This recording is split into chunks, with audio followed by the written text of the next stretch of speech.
राजनीतिक प्रवक्ताओं के साथ चर्चा की शुरुआत करते हैं। शुरुआत प्रियंका गुप्ता जी मैं आपसे ही कर रहा हूं। कल आरएलडी और समाजवादी पार्टी ने सीटों को लेकर घोषणा कर दी है, लेकिन हम देख रहे हैं कि कांग्रेस लगातार बस बैठक पे बैठक की जा रही है, कहीं भी फाइनल नहीं हो रहा है। आम आदमी पार्टी के साथ आपकी बैठक हुई, वहां भी कुछ फाइनल नहीं हुआ है। पंजाब में अभी कह रहे हैं कि पेच फंसा हुआ है।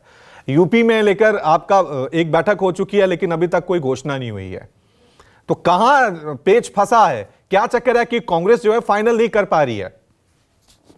देखिए रवि जी, पेच कहीं नहीं फंसा है। अगर उत्तर प्रदेश की हम बात करें तो उत्तर प्रदेश की जो 80 सीटें हैं वो 24 की राजनीति की दिशा और दशा दोनों डिसाइड करने वाली हैं। चर्चा दो दौर की ऑफिशियली हो चुकी है। लगातार हम एक दूसरे के टच में हैं। सीटों पे जो डिस्कशन हो रहा है वो कहीं ना कहीं से आपको पता ही चल रहा है।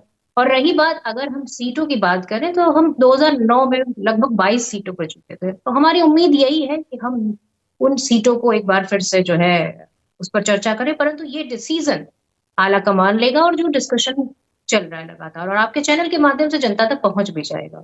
परंतु मैं एक बात जरूर कहना चाहूंगी कि आज सबसे बड़ी सुबह ये भी है कि भारतीय जनता पार्टी अपने 50% सांसदों को रिपीट करने के मूड में नहीं। तो ऐसी क्या वजह है? और दूसरी चीज ये है कि जब प्रधानमंत्री जी के संसदीय क्षेत्र की अगर हम बात करें तो वहां एक बच्ची बीएचयू की छात्रा, उसका रेप हो जाता है। 2 महीने तक वहां कहीं कोई साम डकार नहीं लेता। और उसके बाद क्या होता है कि वो पता चलता है कि वो रेपिस्ट जो है भारतीय जनता पार्टी के ही कार्यकर्ता है। आप बताइए, उत्तर प्रदेश में जो बातें की गई थी कि आवारा पशुओं की समस्या पर, क्या वो सॉल्व हो गई? मुझे लगता है कि क्या 5 किलो राशन पर ही भारतीय जनता पार्टी चुनाव के मैदान में जाएगी?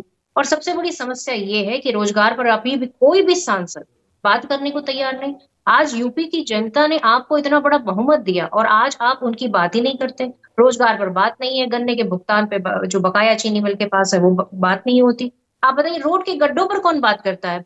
मुख्यमंत्री जी ने कितनी बार समय डेडलाइन तक डिसाइड की, परंतु फिर भी रोड के गड्ढे नहीं भर पाए।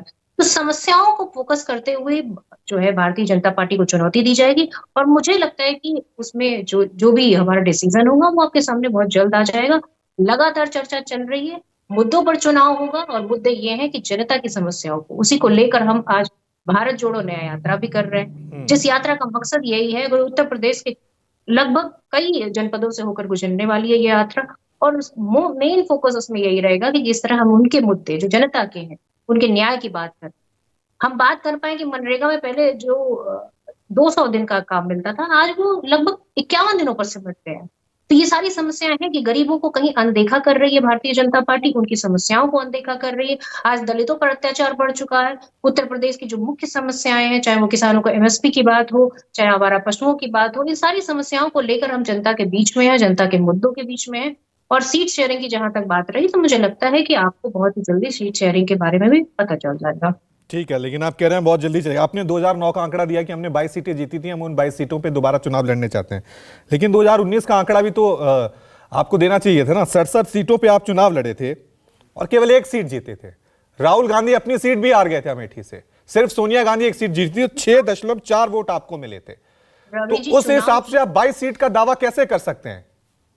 रवि जी, चुनाव जीतना हारना एक अलग बात है कि हम पूरी तरह मैदान में हैं, हम पूरी तरह लड़ाई में हैं, पूरी तरह जनता के मुद्दों के बीच में। जीत हार तो हमेशा का एक कोई जीतेगा कोई हारेगा ही। इससे नहीं, पहले अगर लेकिन हम आप बात सीट करें, मांगेंगे, 5 उसका कोई आधार तो होगा ना। रवि जी, समाजवादी इससे पार्टी की तरफ से आपको एक मैसेज दे दिया गया है कि सीट आप आधार मांग रहे हैं, हम दे देंगे, लेकिन आप बताइए आपके विनिंग कैंडिडेट कौन है। मैं कह रहा हूं 2019 में सिर्फ एक विनिंग कैंडिडेट थी, सोनिया गांधी। उसके अलावा आपके पास कौन सा ऐसा मजबूत दावेदार है? यही समाजवादी पार्टी आपसे पूछ रही है, कौन से ऐसे चेहरे हैं जो 22 की 22 सीटें ला सकते हैं?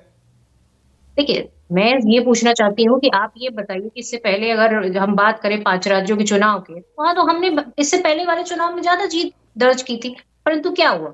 पर हम जो 19 का इलेक्शन था वो हार गए। लेकिन इस बात से ये नहीं डिसाइड होता कि जीत हार से ये डिसाइड हो जाए कि फ्यूचर में कौन राजनीति करने जा रहा है, किसकी सरकार बनने जा रही है। मुझे लगता है कि अगर हम मैदान में हैं, लड़ाई में हैं, तो कहीं ना कहीं हमारी तैयारी तो होगी ना। और ये तैयारी का ही तो पार्ट है कि हम जनता के बीच में हैं। और तैयारी, इससे पहले प्रियंका हम जी, जनता के तैयारी ये है कि उधर बीजेपी राम मंदिर को लेकर एक पूरे देश में माहौल बना रही है और आप यात्रा पे निकले और कभी भी चुनावों की घोषणा हो सकती है। और पंजाब, यूपी, पश्चिम बंगाल, ये 3 राज्य ऐसे हैं जहां कांग्रेस अपनी डील फाइनली नहीं कर पा रही है। कांग्रेस अड़ी हुई है कि हम ही लड़ेंगे, हम ही बड़े भाई की भूमिका में बनाएंगे, इसलिए सारा पेच फंसा हुआ है। देखिए, कांग्रेस पार्टी लगातार इन मुद्दों पर डिस्कशन कर रही है। ये आला कमान का डिसीजन होगा कि किन किन सीटों पर हम लड़ेंगे, हमारे प्रत्याशी कौन होंगे, और बहुत जल्दी आपको पता चल जाएगा। और ठीक रही है। बात प्रत्याशी की बात, अगर बीजेपी की बात की जाए तो उनके पास मुख्यमंत्री का प्रत्याशी कौन होता है? 15-15, 20-20 दिन लग जाते हैं मुख्यमंत्री का नाम देने के लिए, फिर पर्ची के माध्यम से मुख्यमंत्री डिसाइड हो जाता है। तो इस तरह की बात भी कांग्रेस पार्टी में नहीं होती है, क्योंकि पर्ची देकर कोई मुख्यमंत्री नहीं डिसाइड ठीक है, करता है। मैं जवाब लेता हूं।